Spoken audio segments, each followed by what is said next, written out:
Electoral ha cancelado la alianza UD, Unidad Demócrata, que estaba habilitada solo para el departamento de Beni.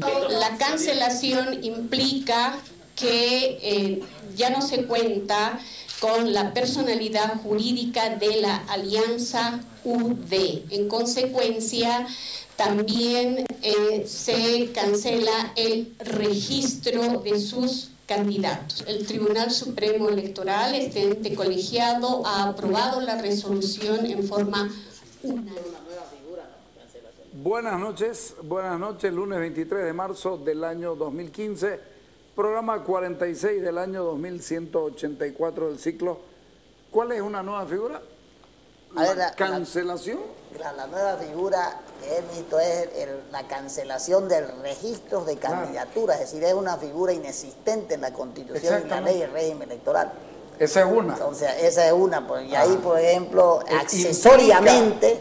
Accesoriamente implica... Cuando ese es el derecho fundamental y no la persona jurídica, porque son personas inexistentes, es decir, son una ficción de la ley las personas jurídicas. Claro, perdón, y aquí hay otra cosa. Artículo 109, ley del régimen electoral vigente. Inhabilitación de candidaturas. Las candidaturas o cargos electivos nacionales, departamentales, regionales y municipales únicamente, de manera taxativa, podrán ser inhabilitadas por incumplimiento de requisitos o por estar comprendidas en causales de inelegibilidad y según procedimiento establecido por esta ley. ¿Cuál de estos dos entra en lo que han hecho? Primero, Carlos, a ver, hay que poner esto bien en el contexto de lo que es, o sea, la estructura del Estado, cómo está diseñada, cuando a partir de una constitución vos tenés un contrato social que es la única norma de jurisdicción nacional que va a voto popular. Entonces, en realidad hemos construido el primer contrato social después de toda la vida republicana por voto popular y por voluntad de los ciudadanos, con todas sus cosas que haya tenido la Constitución. Esa Constitución no puede estar en manos de los órganos derivados de poder. Por eso es que la misma Constitución tiene una llave protectiva. ¿El 410? Esa llave protectora, que es el 410, te dice que el párrafo segundo te dice que se aplica con preferencia a cualquier otra norma, por eso se llama norma suprema o carta de garantías. No voy a leer. Lo que uno, por ejemplo, observa en esto es que de un tiempo a esta parte, toda esta estructura constitucional, esta carta de garantías está siendo suplida por leyes derivadas. Es decir, la Constitución no está en manos de diputados y senadores, y es eso lo que se ha hecho, es poner la Constitución en manos de leyes, ¿no es cierto? Es decir, la democracia directa en manos de la democracia representativa o derivada, por ejemplo. Es por eso que le echa una llave, y te dice las autoridades civiles, políticas, judiciales la aplicarán con preferencia a cualquier otra norma. Entonces ahí, por ejemplo, se inscribe... Como es una carta de garantía, se inscriben los derechos políticos y los derechos ciudadanos. Exactamente. No solo los que participan. Puede participar, Pablo, por favor. Y los derechos a la libre expresión también. Entonces, a partir de ahí, cuando se construyó, por ejemplo, las 5 leyes medulares, una de esas es la ley de régimen electoral, se hicieron todas las observaciones. Y obviamente que donde, por ejemplo, en la ley marco autonomía se planteó los recursos, y en ese año, 2 años de vigencia de la ley marco autonomía, 37 autoridades se fajaron en todo el país, más 2 gobernadores y 7 concejales, hasta que salió el fallo, se notificó y nunca volvieron, y nunca se hicieron los procesos. Entonces lo que estamos haciendo, o sea, lo que sucede en el país es terriblemente nefasto para la democracia, pero sobre todo, ¿de qué sirve que construyas una estructura a partir de una norma suprema si va a estar en manos de leyes derivadas, por ejemplo? Claro. Ese es el elemento, yo digo, central, o sea, del proceso, es decir, la destrucción de esa estructura piramidal que es la norma suprema por el poder de turno, por ejemplo, ¿no? Y ya uno sabe que tiene los poderes, que uno va con los recursos, viene y vuelve, ¿no es cierto? Y alguien políticamente me va a decir, claro, es que sabe que nosotros tenemos que trabajar para hacer televisión. Está bien, pero este es un estado de barbarie constitucional. Este es un estado de barbarie porque en manos de un órgano que no es judicial incluso, están los derechos políticos de más de 204.000 ciudadanos que van a ir a las urnas en el departamento del Beni, por ejemplo. El otro tema ya es el caso específico del hecho en sí, la interpretación terriblemente errónea que se hace del acto de no publicitar, sino de comunicar en una conferencia de prensa. Porque cuando uno se va a la ley del régimen electoral, ya el hecho que sucedió, el delito electoral que está descrito en el inciso en la publicación de manera oficial. Exactamente, tiene otra connotación. Por eso es que la ley te castiga a la organización política y no a las personas. Exactamente. Porque es quien paga la publicidad, es quien la publicita, así lo dice. Ya, entonces no vale eso decir, sí, pero la ley está y se presume la Constitución. Sí, se presume la Constitución de una norma. Cuando no viola la Constitución, eso es lo que no leen bien las autoridades o los abogados. Por eso es que cientos pues de artículos de leyes se van derogando y se van abrogando por parte del tribunal, pues no, o sea, y el otro tema es que cuando una autoridad actúa sin jurisdicción y competencia, un recurso directo de nulidad suspende inmediatamente, no el abstracto de inconstitucionalidad, ese es otro tema, pues no, entonces uno mira, por ejemplo, el caso, y es más grave de lo que uno cree, o sea, que es para Ernesto Suárez o para la agrupación Unidad Demócrata, por ejemplo, en el Beni, es mucho más grave, si no es resquebrajamiento de toda esa estructura, de manera tal que esta Constitución, que costó todo voto popular, está en manos de leyes derivadas, y los órganos la están aplicando, violando permanentemente el artículo 410, que tiene una pirámide que señala totalmente distinta a las anteriores constituciones. Ese es el tema de fondo, creo yo. Sí, Pablo. Claro, me parece que el tema de fondo efectivamente tiene que ver con la legitimidad de este tipo de leyes. Mucho más grave aún. Es decir, ese artículo de la ley de régimen electoral es absolutamente desproporcionado. Lo que tenemos ahí es una ley injusta, ¿no? O sea, esa ley es excesiva en su aplicación, en el castigo que impone. O sea, no le da al afectado. Entra en contradicción con el artículo efectivamente, leído. exactamente, dentro de la propia ley, entra en contradicción. Entonces, en estas condiciones, ¿no es cierto?, lo que debió haber sucedido acá era una lectura mucho más crítica de la norma en sí por parte de la instancia que emitió sentencia. Porque al final de cuentas, como fruto de todo esto, están en juego legitimidades por demás importantes para el proceso democrático boliviano. Y quien se está chupando a Oringa el costo de legitimación que esto está generando, no es otra instancia en primera magnitud, sino el Tribunal Supremo Electoral. Como resultado directo de esto vamos a tener un Tribunal Supremo Electoral tremendamente afectado en su credibilidad. Que ya se lo tiene desde la reelección. Efectivamente, pero más aún después de esto, más aún en el Beni. Creo también que acá... Perdón, este es el mismo tribunal que vio el tema de los magistrados, ¿no?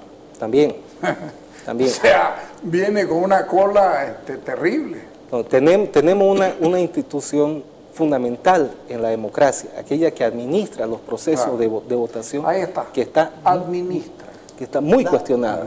Que está muy cuestionada. Ahora bien, dicho esto, en lo político esto genera también grandes dudas y grandes problemas.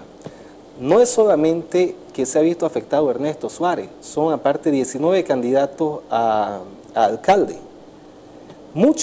3 de ellos en 3 localidades donde solamente competían candidatos del MAS y Unidad Demócrata del Beni, donde de facto ya es ganador el MAS, consecuentemente. 15 municipios. ¿No es cierto? Entonces, es una situación muy complicada. ¿Cuál era el resultado esperado para la oposición del oriente boliviano en estas elecciones? Era salir en Santa Cruz y en el Beni con 2 estructuras políticas bien afianzadas. No nos adelantemos todavía, veamos primero la parte institucional y judicial, que a mí me llama muchísimo la atención que quien habilita a los candidatos por ley electoral también es el Parlamento, que les dice sí, puede, cumple, su requisito está cumplido, y aquí dicen 2 causas de inhabilidad, para inhabilitar.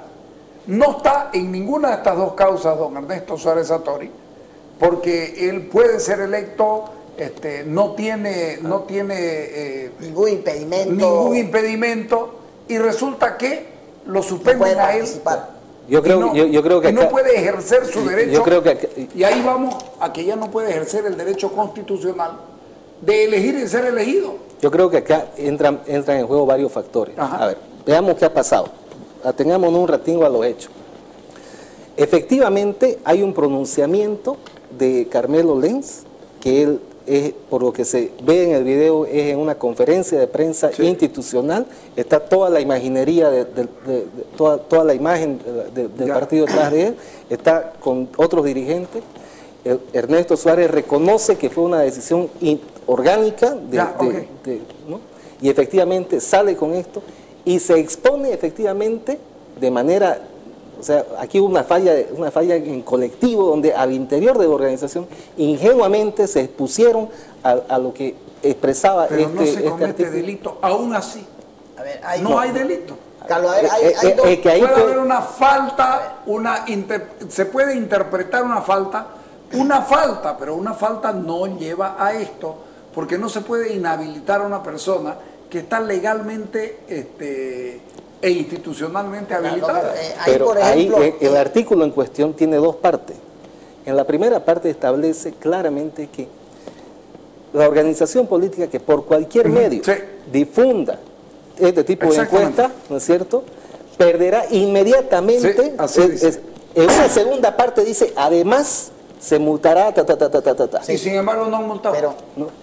A ver, perdón, a Carmelo Lenz, es más, si las cosas fueran así, Carmelo Lenz debiera estar sancionado con 1 a 3 años de prisión, por ejemplo. Pero un ratito. Pero en este artículo, Pablo, en este artículo no dice nada del candidato. Y tampoco puede decir se concluye o se infiere o esto lo liga a, porque eso ya es una interpretación y el Tribunal Electoral no está para interpretar. Hay un caso, Carlos, a ver. Perdón, un segundo, querido. A ver. En tiempos en los cuales vos estás con esta correlación de fuerza, no es pero cierto? Eso fue una ingenuidad, compañero. No, es una pelotudez. Exponerte eso. Un ratito. Ingenuidad, chico, es una pelotudez. Pero eso no hace causa judicial. Conociéndolo al gobierno. Eso no hace causa judicial. Ahora, claro, hay un tema, Carlos, a ver.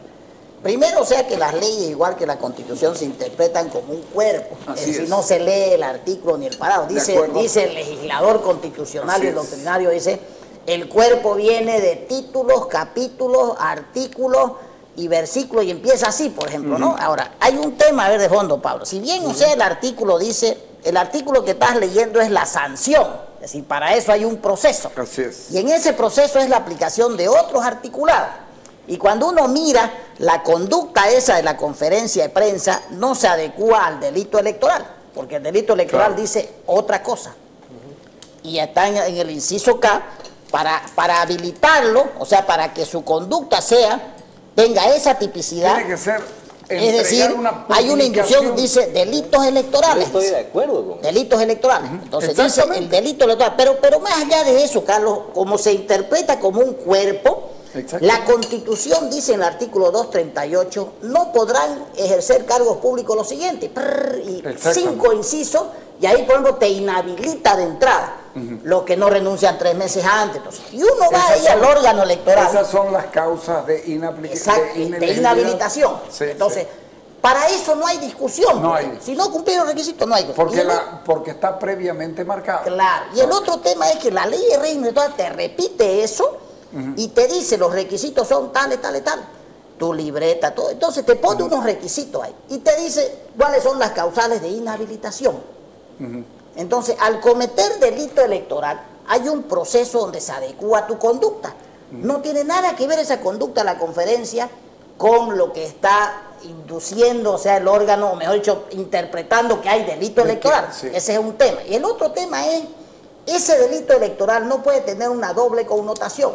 Es decir, accesoriamente te está suspendiendo los derechos políticos y de ciudadanía de los ciudadanos. Claro pero hay un doble, o sea, una doble función ahí. Primero, te suspende lo de los 228 candidatos. Esos son derechos políticos.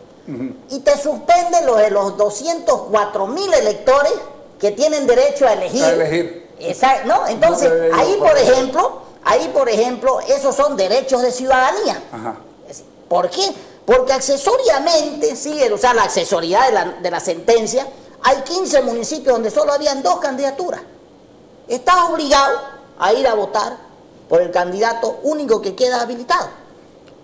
Claro, porque no hay otra candidatura. Porque no hay otra para reemplazarlo, porque ya no podés, o sea, claro. Lo que sí en la gobernación se puede reemplazar porque hay 2 candidaturas más, o sea, aparte la oficialista, ¿no es cierto? Y ese es un procedimiento administrativo, y es una cuestión ya política, ya si lo reemplaza, si no, si él mismo puede ser candidato o no, porque no lo inhabilitó nunca el tribunal, lo que hizo fue en una figura atípica, decir, se cancela su registro, su candidatura, le dijo.